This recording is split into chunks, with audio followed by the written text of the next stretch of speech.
Hola cachimbos y cachimbas, ¿cómo están? Les saluda el profesor Francisco Mendoza y estamos en Historia para Cachimbos. El día de hoy vamos a terminar haciendo un video extenso de un tema que ha sido muchísimas veces pregunta de examen de admisión en todas las universidades públicas del país, y este tema termina siendo el tema de la prosperidad falaz. No voy a abarcar ya todos los periodos de gobierno porque tendría que hacer un video pues de 6 horas, ¿ya? Pero lo que vamos a hacer es un video extenso sobre un tema en donde mucho se suele repetir preguntas que son las características de la prosperidad falaz. Así que a tomar muchísima atención porque es un tema muy recurrente, muy pedido por parte de los alumnos y muy interesante. Comencemos analizando el título. ¿Por qué el nombre de prosperidad falaz? ¿Ya? Para comenzar, los nombres recuerdan de todas estas épocas de inicio de la República: el primer militarismo, el caudillismo militar, la prosperidad falaz, el primer civilismo, la guerra del Guano del Salitre, la reconstrucción nacional, la república aristocrática, la nación de Leguía. Se le debemos a un personaje, historiador, ya uno de los principales personajes que analiza la historia de la república del país, y su nombre es Jorge Basadre, el que salía hasta hace poco en el billete de 100 soles. Jorge Basadre llama a este periodo entre 1845 y 1872 la prosperidad falaz. ¿Por qué? Primero, ¿qué cosa significa la palabra prosperidad? Prosperidad hace referencia a bonanza, crecimiento económico. ¿Y qué cosa significa la palabra falaz? Falaz significa falso, falsa, como ella, ¿ya? Cuando hablamos de la prosperidad falaz, entonces estamos haciendo referencia a un falso crecimiento económico. Eso era aguanta. Pero ¿cómo va a terminar siendo falso si hubo una buena cantidad de plata que se termina ganando por la venta del guano? Bueno, lo que sucede es que la prosperidad se le considera como falsa porque hubieron tres características esenciales para ello. Número uno. Cuando hablamos de una falsa prosperidad es porque el Perú obtuvo grandísimos ingresos económicos producto de la venta del guano. Lamentablemente, recuerda que nuestro crecimiento económico estuvo ligado al alto precio del guano.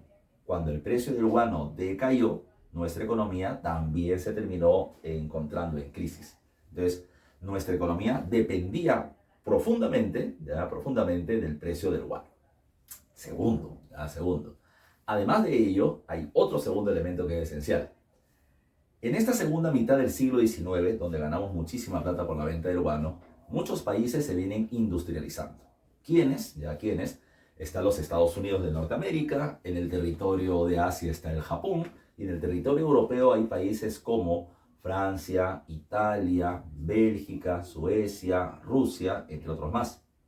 Pero varios de estos países, por ejemplo, poniendo el caso de Bélgica o Suecia, no venían teniendo el mismo poder económico que terminaba teniendo el Perú, que veníamos teniendo producto de la venta del guano. A pesar de no tener tanto dinero, se industrializaron. Y por eso es que la prosperidad es falsa. ¿Por qué? Porque el Perú no terminó generando un sistema de desarrollo sostenible en el paso del tiempo. Es decir, vuelvo a repetir, mientras que el precio del guano fue elevado, nuestra economía andaba bien, y cuando esta terminó cayendo entramos en una profunda crisis. El Perú tuvo una oportunidad perdida, por eso es que la prosperidad terminó siendo falsa, ¿ya? Ahora bien, profesor, ¿y eso a qué se debe? Hay muchos factores para eso y hay un debate historiográfico muy grande sobre el tema. Pero lo tradicional es esto, ¿ya? Los actores empresariales que terminó teniendo el país y que además de eso terminaban ocupando el control del gobierno, no venían teniendo un proyecto nacional a futuro. Se enriquecieron ellos producto de la venta del guano, pero no terminaron teniendo un proyecto nacional de crecimiento. Y por eso mismo es que el dinero solamente se dilapidó, como diría Jorge Basadre. Se gastó y se malgastó, pero no terminó generando un desarrollo de inversión nacional hacia futuro y una industrialización que se pudo haber llevado a cabo. Un tercer factor por el cual se menciona que la prosperidad terminaba siendo falaz es que las brechas socioeconómicas se terminaron agudizando. Profe, ¿y eso qué cosa significa? Que los ricos se hicieron más ricos y que los pobres se hicieron más pobres. ¿Y eso debido a qué? Por un lado, porque las personas que tuvieron negocios directa o indirectamente relacionados con el guano terminaron precisamente enriqueciéndose. Profe, ¿y esto qué significa? Por ejemplo, ganó plata aquellos empresarios que terminaron vendiendo guano. Ganaron plata también aquellos consignatarios, ya consignatarios, o aquellos empresarios que terminaron trayendo chinos como mano de obra barata hacia el territorio peruano. También recuerda que muchos de ellos que ganaron dinero lo invirtieron ¿en qué? Lo invirtieron en, por ejemplo, en una mayor cantidad de compra de terrenos, ya sea terrenos agrícolas, ya, o ya sean terrenos en zonas urbanas con potencial desarrollo. Por lo tanto, se enriquecieron, invirtieron su dinero, pero insisto, no en una industrialización. Por otro lado, los sectores pobres se vieron muy perjudicados. Profesor, aguanta, pero si hay mucha plata del guano, ¿no todo el mundo se va a beneficiar? No. Voy a utilizar un poco tus conocimientos de economía. Recuerda tú que nosotros vendemos guano ¿a quién? El principal comprador de guano es Inglaterra, ¿ya? Inglaterra compra más guano que todos los países juntos, ¿ya? Eso hay que tenerlo en cuenta, ¿ya? Es el mayor consumidor de este recurso fertilizante. Y hay que recordar de que cuando Inglaterra nos paga por el guano que terminamos comprando, nos paga con su moneda, que son las libras. También nos compra guano, por ejemplo, Estados Unidos, y nos paga con dólares. Eso ya, ¿y cuál es el inconveniente? El inconveniente es que entra mucha divisa extranjera. Y como entra mucha divisa extranjera, recuerda que la moneda nacional se devalúa. Lo que no aumentó en una proporción adecuada en el Perú fue el salario de los trabajadores. Por lo tanto, la gente percibía el mismo salario siempre, pero como la moneda se devaluaba, eso significaba de que cada vez podían comprar menos productos. Así que los ricos se hicieron más ricos y los pobres se hicieron más pobres, y en lugar de generar un mejor reparto de la riqueza, repito, las brechas, la diferencia entre ricos y pobres se terminó agudizando muchísimo más, ¿ya? Muchísimo más. Y esto es el por qué la prosperidad termina siendo falaz o falsa, ¿ya? Porque no se tuvo, repito, un crecimiento a futuro, ¿ya? Con una industrialización y un desarrollo nacional. Otro aspecto que hay que tomar en cuenta. Ahora sí vamos a las peculiaridades de la época, ¿ya? Las peculiaridades de la época. Mira tú, ya mira tú. Para este proceso, para este periodo, habría que tomar en cuenta un dato básico, que es el guano. ¿Qué es el guano? Pues bueno, el guano hay que recordar que termina siendo excremento de aves costeras, ¿ya? De manera particular, de dos de ellas, del guanay y del piquero. ¿Ya? Del guanay y del piquero. Ahora, profe, ¿ya? ¿Y esto por qué es importante? Pues bueno, hay que recordar que todos los excrementos terminan siendo materia orgánica y cualquier excremento puede ser utilizado como fertilizante, incluso el nuestro. Pero la diferencia está en que el guanay y el piquero consumen mucho anchoveta, y la anchoveta contiene una gran cantidad de fósforo. Cuando ellos excretan, cuando ellos defecan, su excremento es muy poderoso en aromas, pero además de eso es muy poderoso como fertilizante por la cantidad de fosfato y nitrato que tienen concentrados. Y esto va a terminar sirviendo como un poderoso fertilizante, ¿ya? Ahora bien, ¿por qué el guano se va a vender? Bueno, recuerda que se vende porque hay demanda, y la demanda externa provenía de Inglaterra. ¿Y esto se debía a qué? Bueno, no hay que olvidar que Inglaterra es el primer país que se industrializa desde mediados del siglo XVIII en adelante. Y recuerda que la industria inglesa es la industria textil. Profe, ¿qué tiene que ver la industria textil ya con el guano peruano? Bueno, lo que pasa en realidad es que Inglaterra requería lo siguiente. Para poder producir más ropa, requería más algodón. El algodón, recuerda que no se produce principalmente en Inglaterra, sino que se trae de algunas otras regiones como la India, que es su principal proveedora. Pero también se necesita lana de ovejas y cabras. Para poder tener una mayor cantidad de ganado, ¿ya? Se requiere una mayor cantidad de espacio para la ganadería, lo que reduce el espacio para la agricultura. Eso hay que tomarlo muy en cuenta. Cuando se reduce el espacio para la agricultura, había un segundo problema. Los territorios agrícolas, hasta hace algún tiempo atrás, terminaban estando divididos en tres partes, ¿ya? En una parte se producía trigo, que consume precisamente una gran cantidad de nutrientes del suelo. En una segunda parte se producían legumbres, llámese lechugas, tomates, verduras de manera general. Y a una tercera parte se le llamaba tierra de barbecho o tierra de descanso. Y lo que se venía viviendo en Europa era un sistema de producción llamado como sistema de producción o rotación trienal. Es decir, cada determinada cantidad de tiempo, ¿qué es lo que pasaba? Se rotaba el uso de los suelos. Es decir, donde antes se producía trigo, ¿ya? Después de un tiempo se producían legumbres y luego se dejaba descansar el suelo. Eso, bacán. ¿Eso para qué servía? Para que de manera natural los suelos recuperen sus nutrientes. El problema es que un tercio de las tierras estaban sin producir. Hasta que aparece el fertilizante guano. El fertilizante guano no se utiliza por primera vez el fertilizante guano del Perú.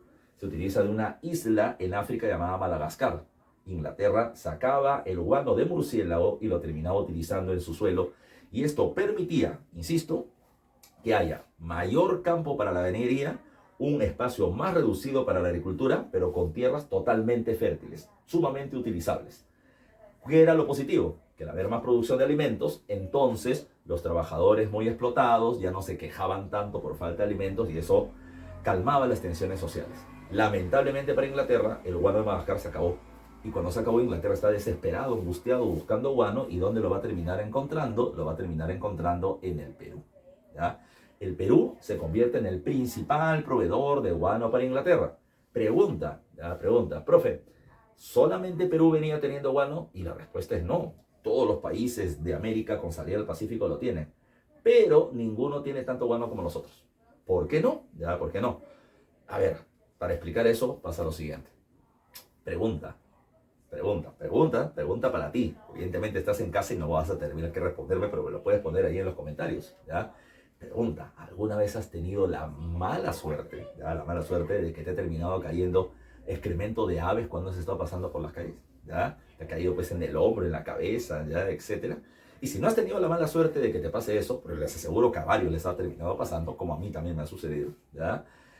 No sé si alguna vez habrás visto en las parabrisas de los carros, por ejemplo, o en la ventana de tu casa, un pedazo precisamente de excremento de aves. El excremento de las aves termina siendo medio líquido, pero a los pocos segundos se va a comenzar a poner como una costra, se pone medio sólido. Y eso es importante. ¿Por qué es importante esta explicación que te acabo de dar? Porque lo que sucede es que el clima de la costa peruana es un clima muy seco, con muy poca cantidad de lluvia, y eso es importante. El excremento guano, o el excremento de aves en general, es un producto soluble. Con el agua se derrite. Si tuviéramos, ¿dónde tenemos precisamente el guano del Perú? Lo tenemos en nuestro litoral, en las costas, ¿ya? Y además de eso los tenemos en diferentes islas, ¿ya? En diferentes islas de nuestro espacio marino. Por ejemplo, en las islas Chincha, en Ica, se encuentran más de 50 islotes llenecitos de excremento, con cerros y cerros y cerros de excremento, ¿ya? Ahora, digo cerros, entiéndase, están acumulados en gran cantidad. Aves han revoloteado durante cientos y miles de años y han dejado su gracia, y ahí tenemos cerro de excremento. Ahora, si hubiera mucha lluvia, ¿ya? Si hubiera mucha lluvia, ¿qué es lo que pasaría? Ese guano medio sólido se medio derrite, se hace soluble y se termina desplazando hacia el mar.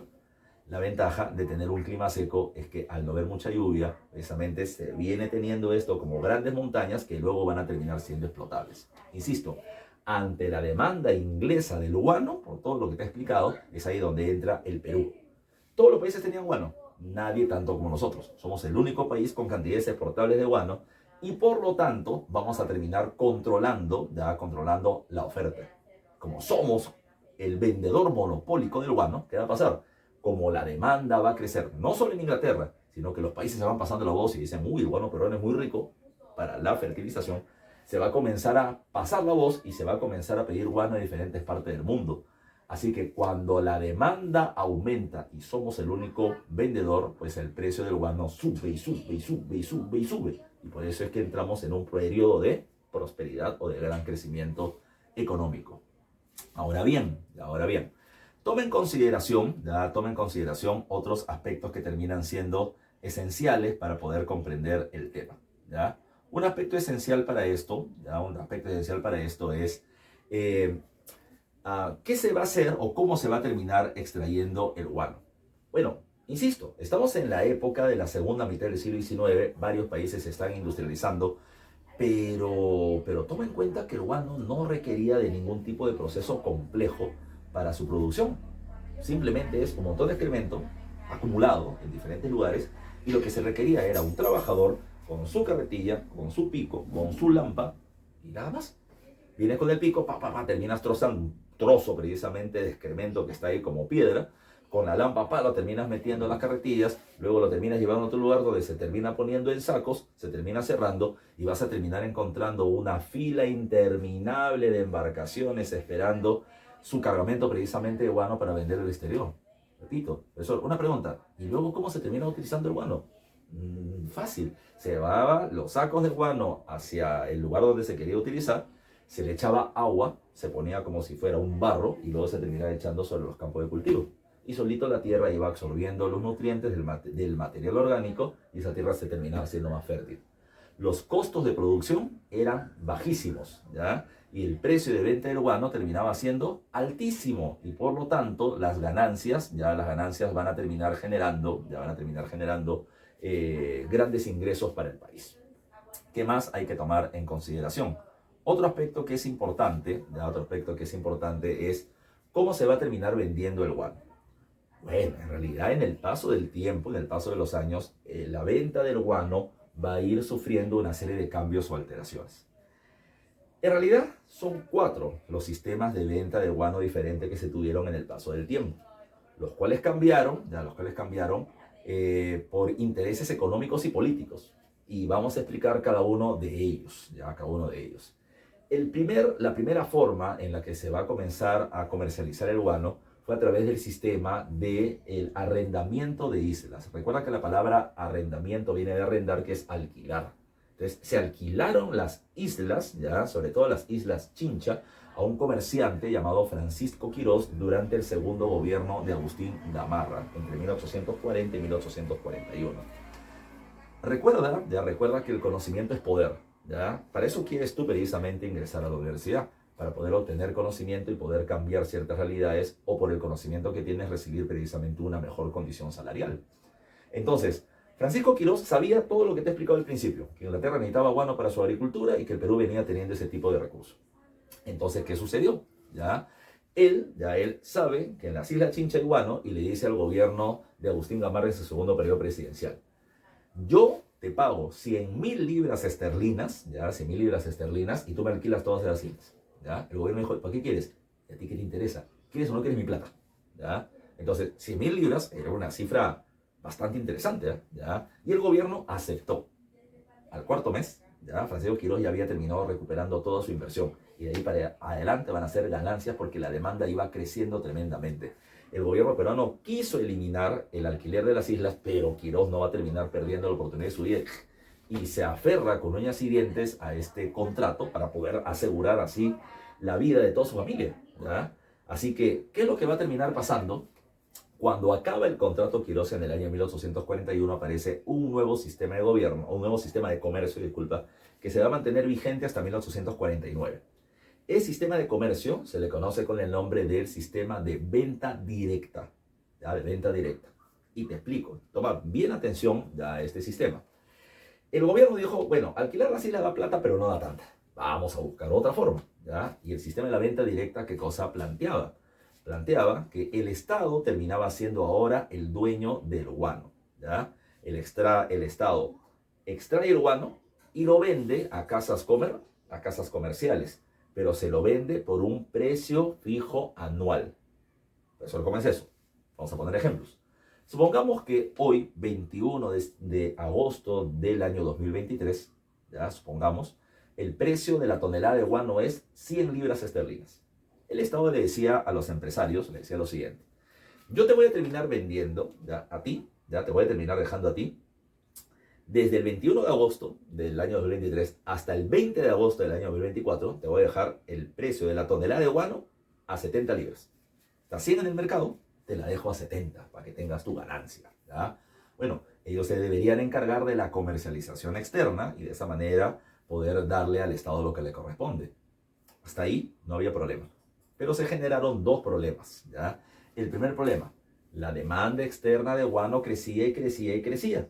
Y por tanto, recuerda tú, de que para agosto, el 21 de agosto, el precio del guano de la tonelada, 100 libras.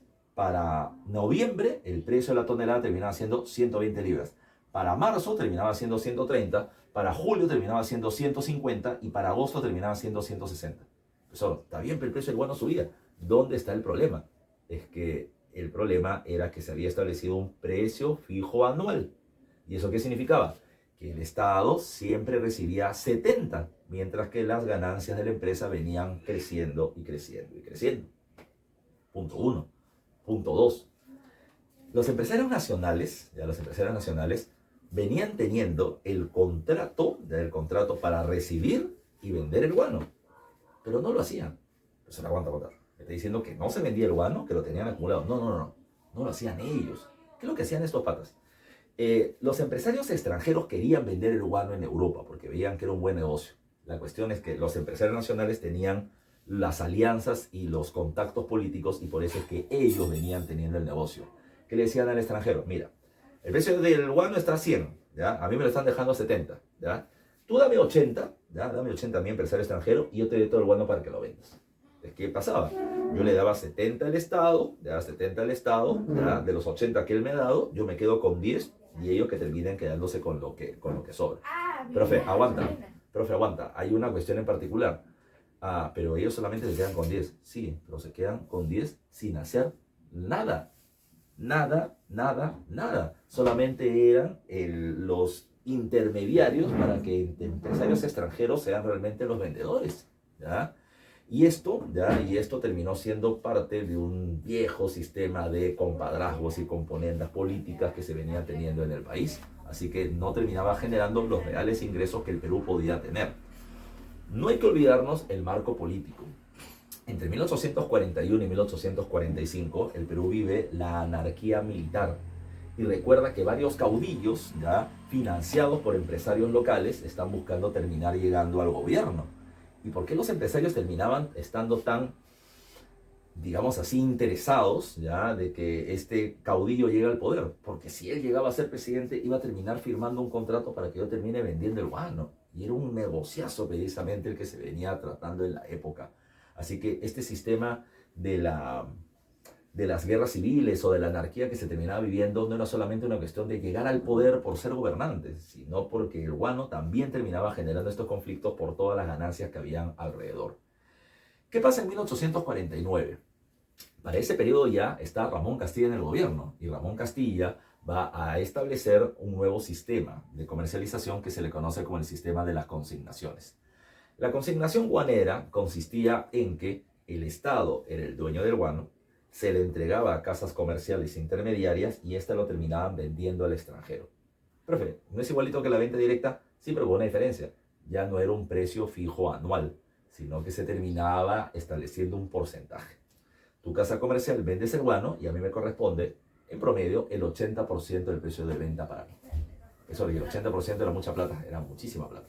Como ya era un precio fijo anual, ¿qué pasaba? No te olvides, la demanda del guano aumentaba, el precio del guano subía y las ganancias del Estado también, porque ya era un precio fijo. Si la tonelada de guano estaba a 100 libras, al Estado le correspondía 80. Si subía a 200, al Estado le correspondía 160. Si subía a 300, al Estado le correspondía 240. Pero las empresas no están ganando mucho. ¿Cómo que no? Están ganando una barbaridad de plata. 20% era una cifra muy grande y muy apetitosa.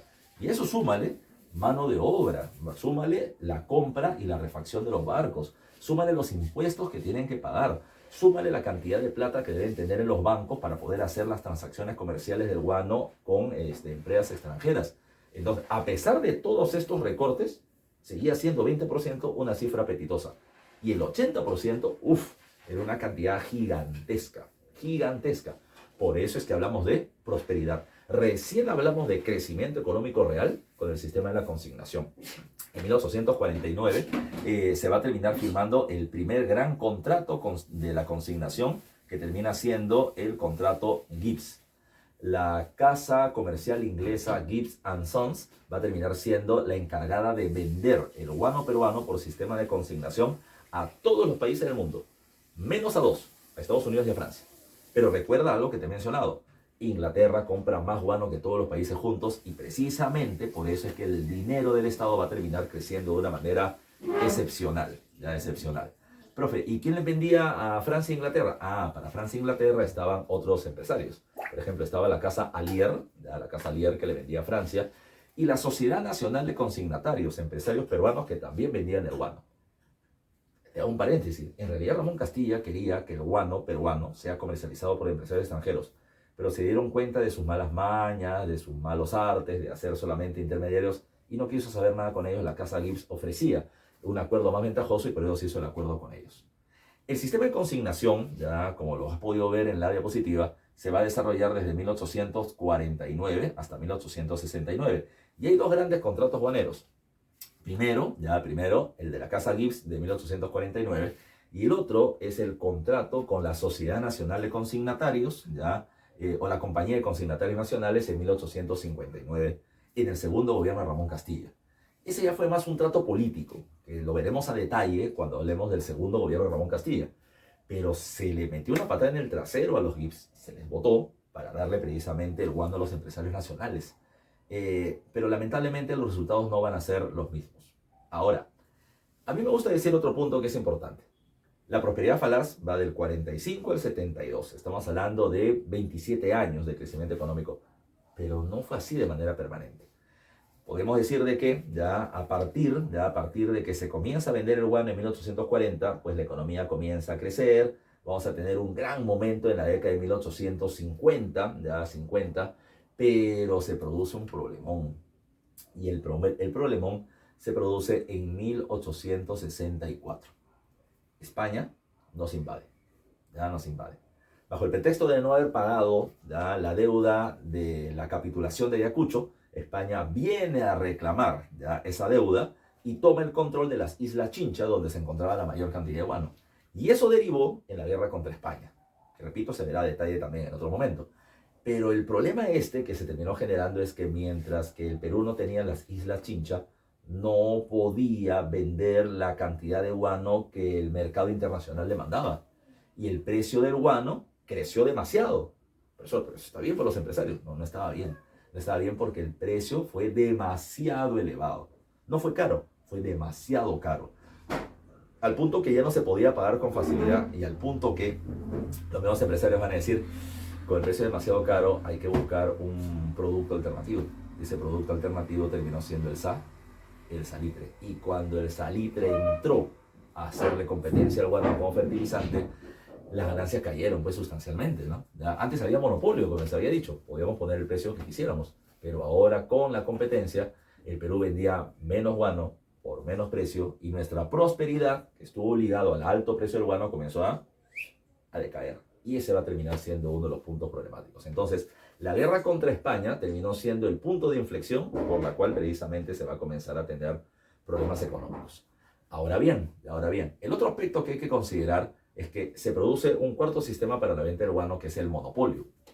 El monopolio se establece entre 1869 y 1876, en la que una sola casa comercial se encargará de la venta del guano a nivel internacional, y esta será la Casa Dreyfus de origen francés, con la cual se firma el contrato Dreyfus, que estableció algunas propuestas como el pago total de nuestra deuda externa y darnos adelantos de dinero por la venta del guano si es que el Estado lo terminaba requiriendo. Propuesta interesante, pero que también estuvo marcada por corrupción y otras cosas más que veremos a detalle en los gobiernos, como el gobierno de José Balta. Pero eso es todavía después. Ahora, otra cuestión importante de la época del guano es que en esta época se va a terminar generando un fuerte proceso de inmigración. Llegan pobladores extranjeros al territorio peruano. Y los que van a terminar llegando son principalmente dos: los chinos y los europeos. Un punto que hay que recordar es que los migrantes que llegan en la época no terminaron viniendo por su propia cuenta. Es una política de Estado a Estado. El gobierno peruano le pedía a sus países que por favor nos terminen enviando gente. Y se venían trayendo precisamente trabajadores hacia este territorio. La diferencia entre el chino y el europeo terminaba siendo también esencial. Primer dato. Hay que tomar en cuenta que la mayoría de los chinos que llegan al Perú van a venir de la región de Cantón, pero sobre todo de la región de Macao. Punto uno. Aproximadamente van a ser 43.300 los chinos que llegan.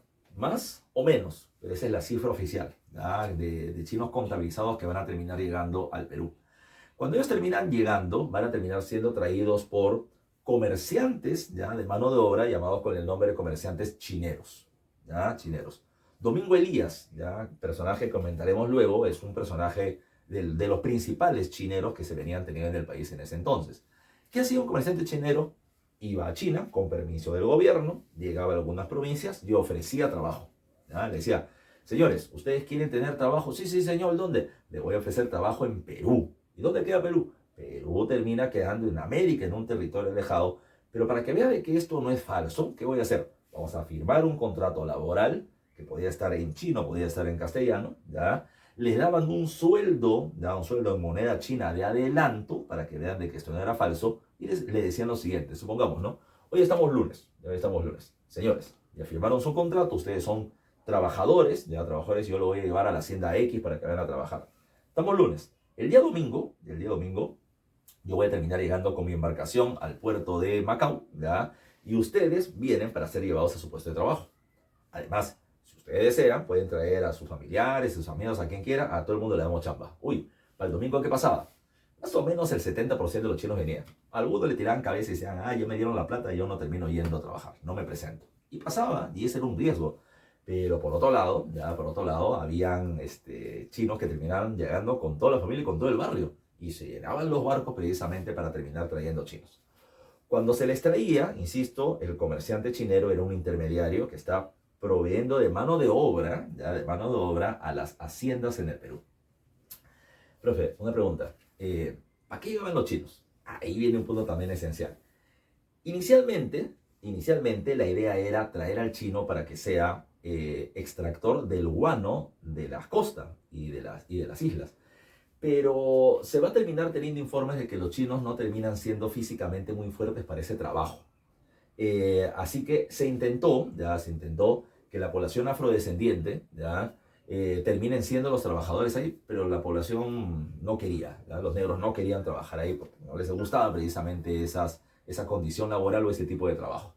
Así que finalmente va a terminar siendo población de la Sierra Central, ya indígenas más chapados, más fuertes, que van a terminar más recios, que van a terminar haciendo ese trabajo.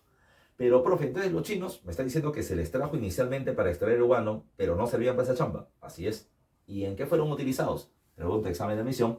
Fueron utilizados en las haciendas azucareras de la costa norte, en reemplazo de mucha población negra.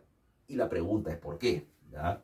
A ver, retrocedemos el tiempo. 1821, San Martín da una ley llamada como Ley de Libertad de Vientres. Y la Ley de Libertad de Vientres que decía que a partir del 28 de julio de 1821 los hijos de los esclavos nacían libres. Pero en la práctica tenían que obtener su mayoría de edad para poder ejercer su libertad.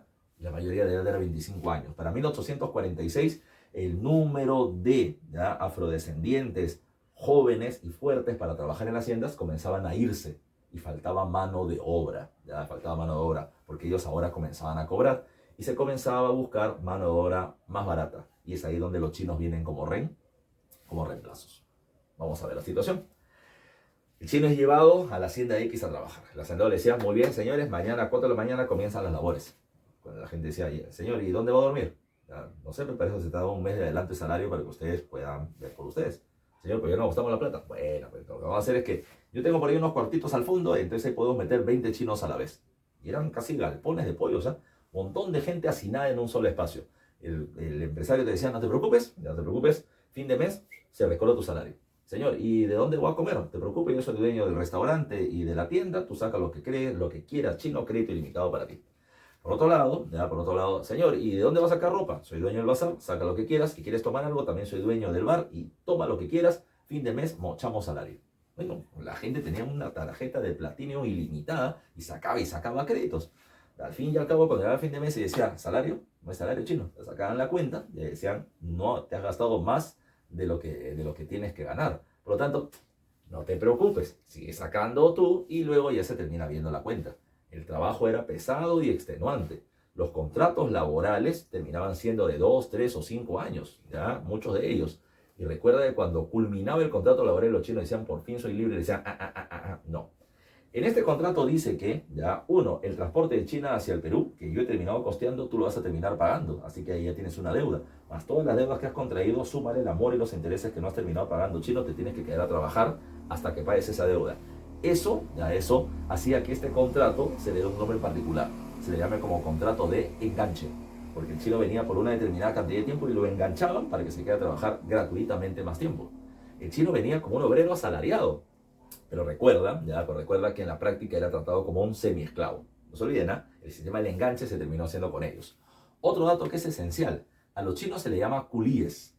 ¿De dónde viene ese nombre? Espero que no te hayan mal informado. En Asia, en China, en India y en otros países, ya a la mano de obra no calificada, ni profesional, ni técnica, se le llamaba culí, ¿ya? Se le llamaba culí. Y de ahí precisamente la derivación.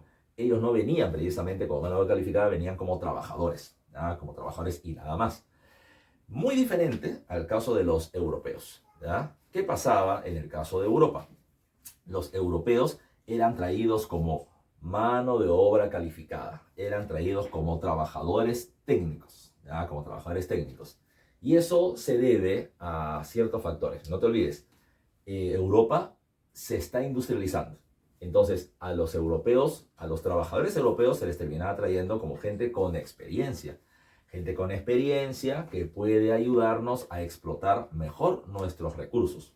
Por eso la idea precisamente de la mano de obra calificada que se terminaba teniendo con ellos. Otra cuestión que termina siendo importante es que no te olvides, Europa está en pleno proceso de la segunda revolución industrial. Por lo tanto, habría que considerar algunos aspectos que también terminan siendo importantes. Por ejemplo, ¿cuál? Toma en consideración de que como en Europa se había industrializado, había un problema. A mayor tecnología se requiere menos mano de obra. Y por lo tanto había una fuerte explotación laboral con salarios muy bajos, ¿ya? Con salarios muy bajos. Y eso, y pocos puestos de trabajo. Y eso podría generar en cualquier momento un estallido y una revolución social. Y yo no estoy hablando de protestas, estoy hablando de revolución. ¿Por qué? Porque en esas mismas épocas se están generando las nuevas ideologías políticas como el anarquismo y el socialismo. Y la burguesía temía precisamente de que esta revolución se pudiera llevar a cabo.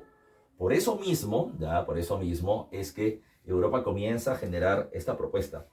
Nosotros ya hemos progresado. ¿Por qué? Porque terminamos teniendo a esta población europea, civilizada, con una educación superior y con capacidades biológicas superiores precisamente para el desarrollo.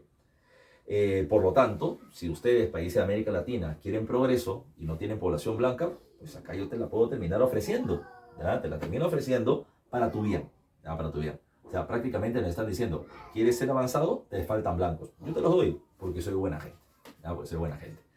Eso también va a ser importantísimo, ¿ya? Profesor, aguanta, pero ese es racismo. Uy, claro. Y eso no solamente lo tenían los europeos, eso también lo tenían los gobernantes de la época, que consideraban, en muchos casos, de que América Latina no progresaba porque venía teniendo mucho indígena, que era una raza degenerada, ¿ya? Por tanto, traer europeos era una buena solución. ¿Tú crees que estos gobernantes que consideraban que el indígena era atrasado de por sí, tú crees que van a terminar haciendo políticas públicas para terminar mejorando la condición del indígena? Para nada, ya, para nada. Por el contrario, promueven esta política de inmigración europea como una fuerte condición de racismo en la época. No te olvides tú. ¿Qué más hay que tomar en cuenta? Insisto. Cuando van a terminar llegando europeos, insisto, la tarea era incrementar la explotación de nuestros recursos y por lo tanto generar un mayor desarrollo para el país, ¿ya? Ellos vienen como trabajadores experimentados, trabajadores técnicos que nos pueden terminar ayudando. ¿De dónde van a terminar llegando europeos?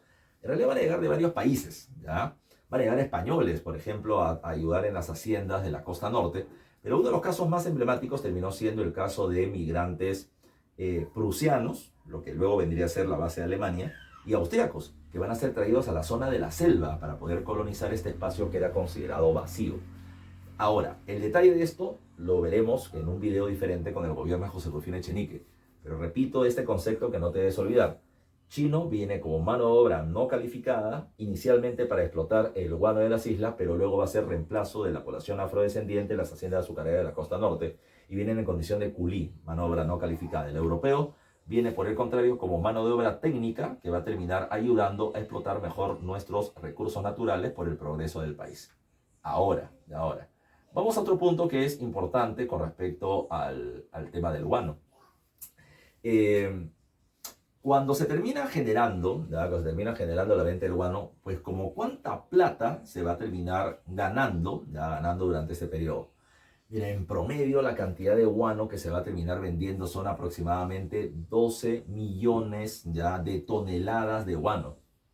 Una pregunta, ¿cuánto pesa una tonelada? 1000 kilos. Así que multiplica 12 millones por 1000. O sea, 12 millones, súmale 3 ceros, son 12.000 millones de kilos de guano, una cantidad monstruosa. Y aún así, todavía había guano. ¿Ya? Aún así, todavía había guano, para que veas la cantidad de guano que terminaba teniendo el país acumulada. Profe, ¿y eso como cuánta plata significó?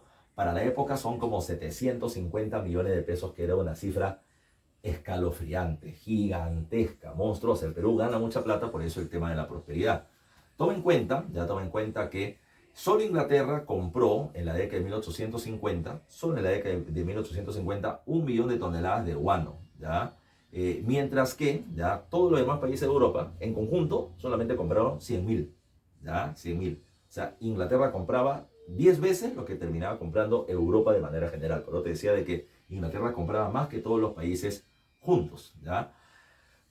¿Cuánto significa para el Estado peruano, ya, la venta del guano que se terminó teniendo? Por ejemplo, en el año 1846, los ingresos que se tenían por la venta del guano significaban para el Perú una cifra considerable del 13.5% de los ingresos nacionales, ¿ya? O sea, de todo lo que el Perú ganaba, 13.5% venía de los ingresos del guano, y era una cifra bastante interesante. Pero para 1857, nuestro mejor momento seguramente, el ingreso del guano, ya el ingreso del guano significaba para la economía peruana el 83% de nuestros ingresos.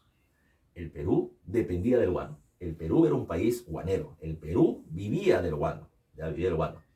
Lamentablemente, el guano no va a durar para siempre. Por eso es que la prosperidad fue solamente momentánea. Como te decía al principio, mientras que el precio del guano fue elevado, no fue bien, y cuando cayó comenzamos a tener problemas. Ahora, si se ganó tanta plata, ¿qué se hizo con la plata del guano?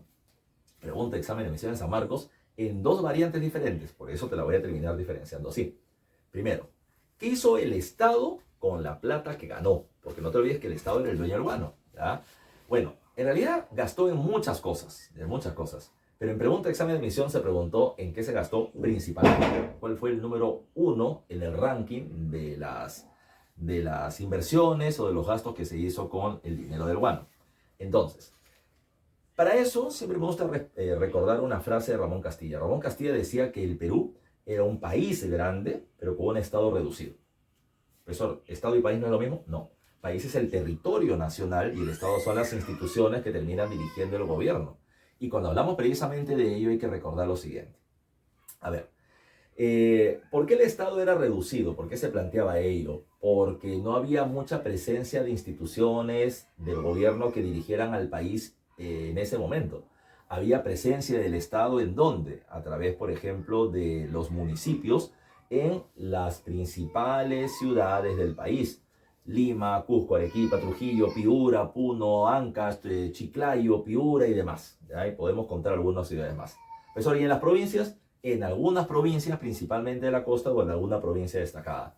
Digamos Huaura, digamos Cañete, por poner algunos ejemplos. Pero en las provincias más alejadas, en los distritos más alejados, en los caseríos más alejados, olvídate, el Estado era inexistente. Profe, o sea que había anarquía, nadie terminaba teniendo un control real del territorio. Aguanta, ahí sí la cosa cambia. El Estado es la institución legal que termina dirigiendo el país. Ante la ausencia del Estado, habían poderes fácticos, habían poderes reales, y habían poderes reales en el control de esos territorios. ¿Quiénes eran esos? Uno, por ejemplo, eran los dueños de las tierras, los hacendados costeños, los gamonales andinos, que prácticamente eran señores feudales y manejaban el territorio sondojo. También habría que tomar en cuenta a quién. También habría que tomar en cuenta a los dueños de las minas, por ejemplo, que terminaban teniendo el control de su territorio. Pero también había otro aspecto, y otro aspecto terminaba siendo, ¿quién? Terminaban siendo los caciques. Profesor, el cacique, ¿aún existían los cacicazgos? No. Con la República desaparecieron precisamente esos títulos de nobleza de la época inca y colonial. Pero en la práctica el cacique seguía siendo muy importante porque el cacique era el líder de los pueblos indígenas y eres el que recauda el tributo indígena y lo pasa al Estado, ya que era una fuente de ingreso importante para el país.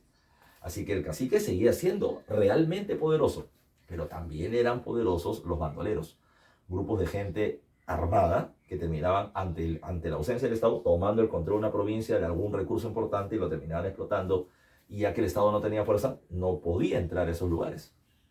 Esto va a terminar cambiando con Castilla.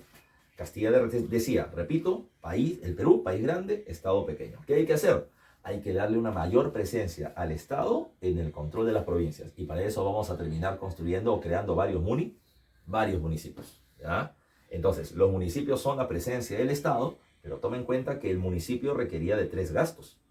Primer gasto, se tiene que pagar el salario del alcalde, de los concejales, de todas las personas que terminan trabajando precisamente en la institución del municipio. Segundo, se tiene que construir y mantener el palacio municipal. Y tercero, se le tiene que destinar un ingreso, mensual para los gastos o las inversiones que el municipio quiere hacer. Y en todos esos gastos, aproximadamente, se va a terminar yendo el 29% de toda la plata que se ganó del Guano. Ese gasto termina siendo la llamada burocracia civil. ¿Qué es burocracia? La burocracia terminan siendo todos los funcionarios del Estado o los trabajadores que dependen del mismo. Presidente, congresistas, ministros, alcaldes, jueces, militares, policías, profesor de colegio público, doctor y gente de servicio médico del sector público, por poner algunos ejemplos. Todos ellos son burocracia y el Estado les paga a ellos. ¿De dónde venía la plata? Del guano para ese entonces. En ellos, repito, se gasta 29%. Profe, ¿y es el único gasto que se va a terminar teniendo? La respuesta es no. Este es el más importante. Pero el segundo puesto en el ranking termina siendo los gastos militares, con un 25%, una cuarta parte de todas las ganancias del guano. Profe, ¿y en qué se gasta tanto? En los salarios de los militares, que son los que están dirigiendo y se van a poner salarios jugosos, evidentemente, y en la compra de sus juguetitos, armamento. El Perú va a terminar siendo la tercera potencia de América, superado por Estados Unidos y Brasil en la época, porque tenemos mucha plata para comprar armas, pero no vamos a tener ninguna guerra. Salvo la guerra con España, cuando nos quiere invadir. Pero el Perú hubiese en ese momento, si quería, haberse expandido territorialmente, pero no lo hicimos, ¿ya? Un tercer gasto importante termina siendo la construcción de ferrocarriles, en las que se gasta el 20% más o menos de la ganancia del guano, lo cual se ve principalmente en el gobierno de José Balta, ¿ya? Para terminar haciendo obras de comunicación y de comercio interno, pero que no van a ni siquiera terminarse por completo. También habría que tomar en cuenta en el pago de las deudas, tanto de la deuda interna como de la deuda externa, y por ejemplo otros gastos en el pago por la liberación de los esclavos o por la manumisión de la población negra. Además de eso, hay otra cosa. Eso es lo que gasta el Estado. ¿Pero en qué gastaron los empresarios que ganaron plata con el guano? Bueno, el empresario, te dije ya al principio del video, el empresario debía invertir su dinero en industrialización. Eso hubiese sido lo que hubiese generado el desarrollo del país, pero no se metieron a la industrialización, se van a meter más bien a otra cosa. Ellos van a agarrar su plata y la van a terminar metiendo en la compra, en la compra de maquinarias que permitan la tecnificación de sus haciendas. Ellos eran hacendados en esencia, entonces voy a comprar tecnología que me permita tener una mejor producción agrícola y una mayor cantidad de ganancias, ¿ya? Pero no una industrialización real. Por otro lado, también terminaron metiendo su plata en la fundación de bancos, como el Banco de la Providencia. El banco era un negocio rentable. La gente pone sus ahorros, ellos terminan dando dinero a empresarios ya para que hagan negocios. Yo le termino dando al ahorrista 5% de interés anual sobre su capital y ellos les termino cobrando el 40, el 60% del capital que le he prestado. Así que por lo tanto siempre hay una buena ganancia para los empresarios banqueros. Pero repito, no se terminó generando temas precisamente de gran desarrollo industrial, que es el que se hubiese deseado.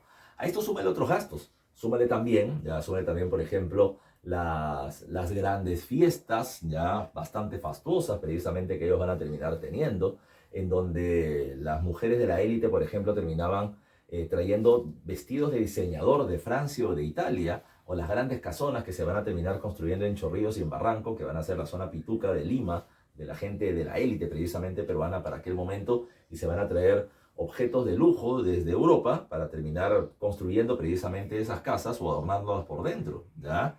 Así que esa muestra precisamente una vida lujosa era para terminar mostrando el estatus social que venían teniendo en base a los sectores sociales más marginados que se venían teniendo en ese momento en el país.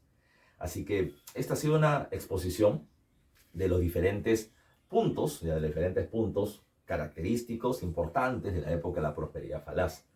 En unos siguientes videos lo que vamos a terminar hablando son de los gobernantes de esta época. Y les suelto un dato más que es importante. El personaje político más importante del Perú a inicios de la prosperidad falaz, sin duda alguna, es Ramón Castilla. Ramón Castilla fue presidente del Perú en 1845 hasta el 51. Como no se podía reelegir de acuerdo a la Constitución, ¿ya? A pesar de que mucha gente se lo pedía, Ramón Castilla puso, ¿ya? O promovió la llegada al gobierno de un ministro suyo que es José Rufino Echenique, ¿ya? Pero cuando en su gobierno estallan escándalos de corrupción, Ramón Castilla, así como lo propuso, lo sacó del gobierno con una revolución, con una guerra civil, ¿ya? Así que Castilla llega al gobierno por segunda vez y cuando acaba su segundo gobierno para ser presidente del Congreso.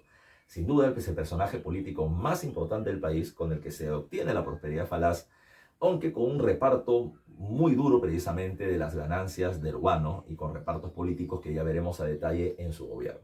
Así que, bueno muchachos, espero que todo este tema les termine siendo importante para el conocimiento y el entendimiento del tema, ¿ya? Así que deja tus comentarios, dale like, ya, dale clic a la campanita si te ha gustado, suscríbete, deja tus comentarios, qué otro tema quisieras que se haga, ¿ya? Y además te invito al TikTok para que termines revisando también estos temas para tu preparación académica, ¿ya? Un fuerte abrazo, te saludo el profesor Francisco Mandeso de Historia para Cachimbos, así que síguenos, ¿ya?